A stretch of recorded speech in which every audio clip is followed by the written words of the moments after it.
बिस्मिल्लाहिर्रहमानिर्रहीम अस्सलाम वालेकुम। आज की इस वीडियो में हम कॉन्ट्रैक्ट एक्ट के जो सेक्शंस कवर करेंगे वो है 158 से ऑनवर्ड सेक्शन 165 तक। ये सब बेलमेंट के रिलेटेड है। ये सब बेलमेंट का चैप्टर चल रहा है अभी तक। Now section 158 repayment by bailor of necessary expenses where by the condition of the bailment the goods are to be kept or to be carried or to have work done upon them by the bailee for the bailer, and the bailee is to receive no remuneration. The bailer shall repay the bailee the necessary expenses incurred by him for the purpose of the bailment। इसमें सिर्फ इतनी सी बात की गई है कि ये baler की ड्यूटी है कि अगर कोई अननेसेसरी एक्सपेंस जो है वो अगर हो जाता है, जो उसने गुड्स को बेल किया है उस पर कोई वो खर्चा कर देता है बेली, ये बेलर की ड्यूटी है कि वो उसको पे करेगा। वो तमाम पैसे जो भी उसने टेकिंग केयर ऑफ करने में जो है उसका बेली का खर्चा हुआ है, वो तमाम रेम्यूनरेशन जो है वो बेलर पे करेगा बेली को।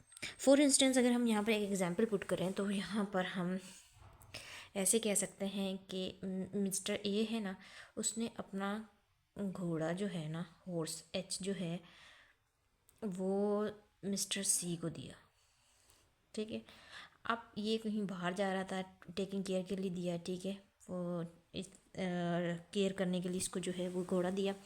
अब सी ने घोड़ा जो है वो जाहिर है ऐसा तो नहीं है कि वो रजा होता है, पहले उसको खुराक की ज़रूरत होती है, तो उसने उसकी खुराक का पूरा ख्याल रखा, उसको जो भी वो खाता था वो सब कुछ खिलाया, तमाम खर्चा किया, टेक केयर किया, ठीक है। तो अब इसने जो भी खर्चा किया हो, ये जो मिस्टर ए है ये लायबल है कि ये बेलर जो है यहाँ पर हमारा ये है और सी बेली है, तो बेलर जो है यहाँ पर लायबल है कि वो बेली को वो सारे एक्सपेंस दे। ये ड्यूटी है बेलर की। Now section 159 restoration of goods lent gratuitously the lender of a thing this for use may at any time require its return if the loan was gratuitous, even though he lent it for a specific time or purpose. But if on the faith of the such loan made for specific time or purpose the borrower has acted in such a manner that the return of the thing lent before the time agreed upon would cause him loss exceeding the benefit actually derived by him from the loan, the lender must, if he compels the return, indemnify the borrower for the amount in which the loss so occasioned exceed the benefit so derived।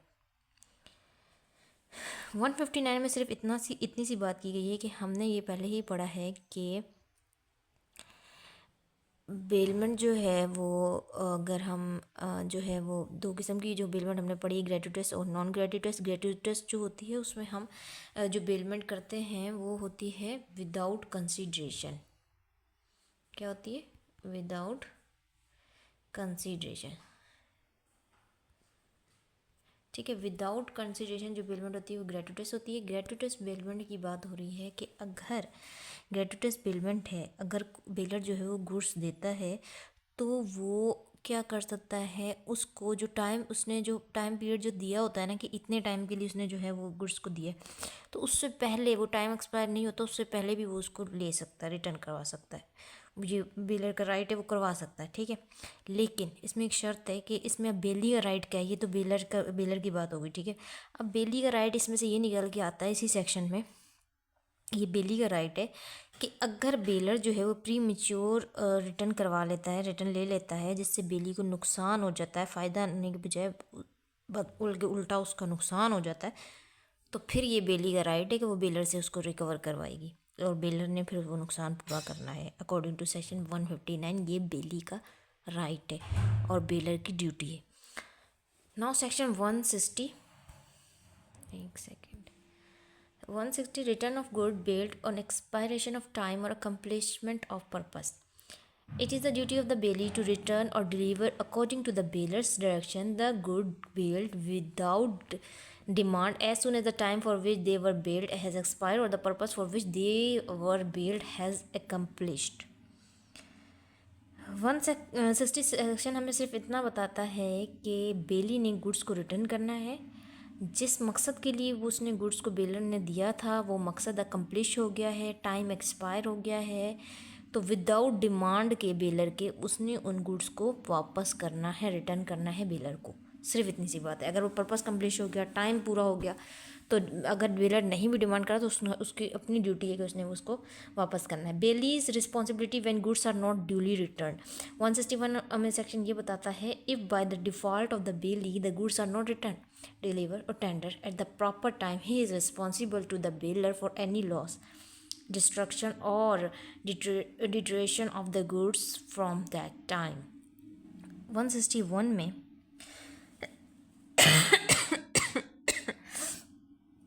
ये बताया गया है कि अगर जो है वो बेली के डिफ़ॉल्ट से गुड्स रिटर्न नहीं करता, डिलीवर नहीं करता प्रॉपर टाइम पर, तो फिर अब बेली जो है वो रिस्पॉन्सिबल है बेलर के लिए।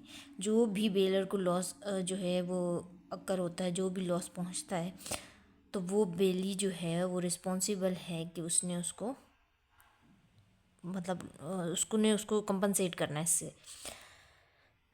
अब हमारे पास सेक्शन आ जाता है termination of gratuitous bailment by death. A gratuitous bailment is terminated by the death either of the bailor or of the bailee. Gratuitous bailment without consideration होती है, और अगर ये टर्मिनेट हो जाएगी, अगर यहाँ तो भले ही बेलर ही मर जाए या फिर बेली मर जाए, दोनों में से कोई भी मर जाए, उनकी डेथ के ऊपर ये खुद ब खुद ऑटोमेटिकली टर्मिनेट हो जाती है। 163 बेलर इंटाइटल टू इंक्रीज और profit from the goods bill. In the absence of any contract to the contrary, the bailey is bound to deliver to the bailor or according to his direction any increase of property which may have occurred from the goods billed। अब इसमें ये बताया गया है कि अगर goods जो उसने बेलर ने इसको दिए थे बेली को, उसमें कोई प्रॉफिट हो जाता है, कोई इंक्रीजमेंट हो जाती है, तो वो बेली ये नहीं कह सकता कि ये तो आपने इस तरह का मुझे नहीं दिया था, ये तो बाद में मुझे प्रॉफिट हुआ है इसमें से, तो ये मैं नहीं दूंगा। जैसे फॉर इंस्टेंस यहाँ पे एक बहुत ही अच्छी सी एग्जाम्पल गिवन है। Let's take an example, illustration given है। देखिए, ए ने अपनी काव जो है उसकी कस्टडी बी को दी, किसके लिए कि केयर करे उसकी। द काव हैज़ कॉल, यानी उसने एक बछड़ा दिया।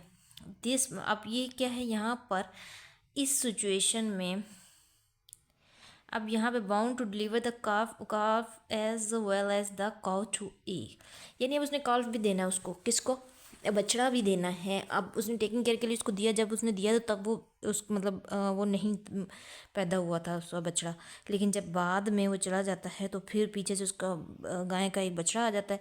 तो अब वो जब उसको रिटर्न करेगा गाय, तो उसके साथ वो भी देगा, जो इंक्रीजमेंट हुई है गुड्स में वो भी उसको साथ देगा। ये बेली की ड्यूटी है और बेलर का राइट है। नेक्स्ट सेक्शन है 164 is about to bailor's responsibility to bailee. Bailor की क्या रिस्पॉन्सिबिलिटी है टूवर्ड बेली की। द बेलर इज रिस्पॉन्सिबल, एक second, the bailor is responsible to the bailee for any loss which the bailey may sustain by reason that the bailor was not entitled to make the bailment or to receive back the goods or to give direction respecting them।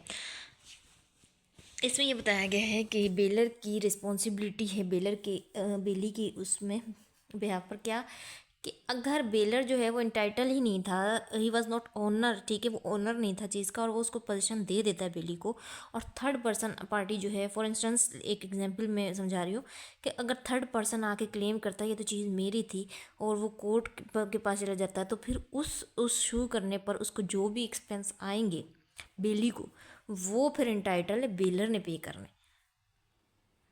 ऐसे bailment by several joint owner, अगर एक चीज़ के बहुत ज़्यादा मतलब owner हैं, एक से ज़्यादा हैं, तो उस सूरत में क्या होगा। If several joint owners of the goods bail them, the bailey may deliver them back to or according to the direction of one joint owners without the consent of the all in the absence of any agreement to the contrary। अब इसमें ये बताया गया कि अगर किसी भी goods के बहुत ज़्यादा ओनर हैं, एक से ज़्यादा हैं, और उनकी कंसर्न से वो जो है वो बेल कर देते हैं, बेली को दे देते हैं वो चीज़, तो वो बेली ने उनको रिटर्न करना है, किसी एक को दे देना है, ठीक है, उनकी तमाम की कंसर्न के साथ किसी एक को ही दे देगी। या फिर अगर एग्रीमेंट में ऐसा नहीं लिखा हो तो फिर वो दूसरी बात है, अगर एग्रीमेंट में ऐसा लिखा हो कि किसी और को भी दे देगी तो वो समझा जाएगा कि रिटर्न कर दिया गया।